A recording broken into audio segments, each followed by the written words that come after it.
Hello and welcome to my office. This seminar is about strategy in pharma, medtech and other life sciences businesses. It's based on the 25 years I've spent as an academic studying the industry, and before that my 20 years in the industry as a research scientist, marketer and strategist. So if you work in marketing, medical affairs, market access or strategy in a pharma or medtech company, then this seminar is for you. Please click subscribe and share it with your colleagues. And if you stick around to the end of the seminar, then I'll tell you how to get copies of the published articles that support this and my other seminars. I'm going to talk today about something that came up in one of my thought shops with a company that has both pharma and medtech divisions. Thought shops are one of the things I enjoy most in my job. They are confidential meetings where I help groups of senior executives think through how their market is changing and how they can lead their firm's adaptation to those changes. Typically, I use my research about the Darwinian evolution of our industry as a guiding framework for these meetings because that helps the executives make sense of their very complex situations that they work in. But evolutionary science also offers helpful and thought-provoking metaphors, as happened in this case. The thought shop happened soon after Bayer's CEO, Bill Anderson, had announced a radical restructure, which involved some significant delayering of management positions. Now, it's obvious that he's trying to accelerate Bayer's adaptation to our market's changing sociological and technological environment.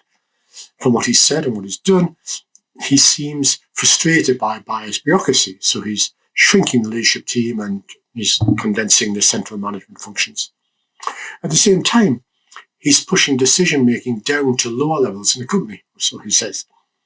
In the thought shop, these changes became a very heated point of discussion. My clients were asking me, is this likely to work? And what would evolutionary science tell us about Bill Anderson's chances of success in this restructure at Bayer? It was a great discussion. It was useful for the executives, both in the room, and I think it will be useful for you too. So the conversation developed into how executives in charge of individual business units or large functions could make business decisions that were flexible and independent and agile, but still be consistent with the overall strategy. At this point, I introduced the metaphor of the octopus. You see, unlike most other creatures, the octopus has a kind of distributed intelligence. It has a central brain, which is actually wrapped around its esophagus, and that contains only about a third of its neurons. But that central brain is helped by 8 other brains, one in each limb, that contain the other 2/3 of its neurons. These 9 brains work together in a top-down and bottom-up coordination, with the limb brains focused on making sense of their immediate environment and the central brain passing signals between the 8 brains. Now, this distributed intelligence seems to work really well. Octopuses are phenomenally intelligent creatures and have survived for millions of years. So if Bayer can imitate the octopus's success, then Bill Anderson will have pulled off something pretty clever. Now, this is a good metaphor, but metaphors are more than just things that academics like me play with. In science, they're a vehicle for carrying useful ideas from one subject area to another. So think, for example, when we talk about CRISPR's metaphor of molecular scissors, and think of the metaphor we use when we refer to the cell as a factory. Think of how we compare ischemic arteries to blocked up plumbing in your house.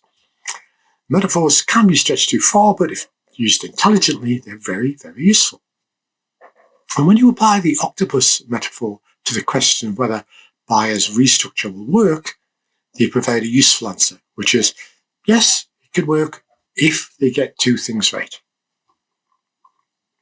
So, first of all, octopus's distributed brains work because their limb brains, the brains in their limbs, have evolved to be extraordinarily good at making sense of their immediate local environment around the limb. Each of the limbs processes the information from up to 280 suckers, each of which has 10,000 neurons that feel and taste. So that metaphor suggests that Bayer's changes will work only if their business units are very good at understanding their immediate environment. Second, octopus's success is also due to coordination between limbs, which work together to push their food into their mouth. So the metaphor says that bias changes will only work if the centre does a good job of coordinating the different business units. In other words, localised sensing and central coordination are the two things that make octopuses so intelligent and effective. Without either, these creatures wouldn't be the doyens of intelligence researchers that they actually are. And to be successful, Bill Anderson will need to learn from them. He'll need to ensure that his distributed decision makers have the capabilities and resources to make sense of and react to their market environment. At the same time, he'll need to direct the much reduced headquarters staff to be conduits and coordinators rather than controllers. Both of these tasks are easy to write about, but they're much harder to do. So the success of buyers reorganisation depends on their implementation skills. Bill Anderson's octopus move could certainly work, but whether it will or not depends on another factor, clues to which lie in his public announcements. Anderson was quoted in the industry media. He said that buyers' bureaucracy was the problem, not the culture. And that, to me, suggests a gap in his understanding. You see, bureaucracy is an artifact of the culture. It's part of the culture. It's the part of the culture that you see. It's not separate from the culture. So when he complains about these small decisions needing multiple signatures, he's observing a surface indication of a deep-seated culture that, like all organizational cultures, is persistent and pervasive. Now, he can fix all the bureaucratic issues he wants to fix, but if he doesn't address the implicit values and the taken for granted assumptions that underlie that culture, then it will come back and to hinder him, even if he has the most distributed intelligence. Now, I'm very, very fond of Bayer. I have some history with him. And I think Bill Anderson's restructuring is a very smart move. I want it to be successful, but I think it's more likely to be successful if Bill Anderson is less complacent, less naive about that grand old firm's deeply embedded culture. Thanks for joining the seminar. If you found it worth your time, then please like, subscribe and share with your colleagues. If you'd like to read the articles that support the seminar, then please mail me and I'll send them to you. If you'd like to browse the 400 articles, papers and books I've written about the industry, take a look at my website.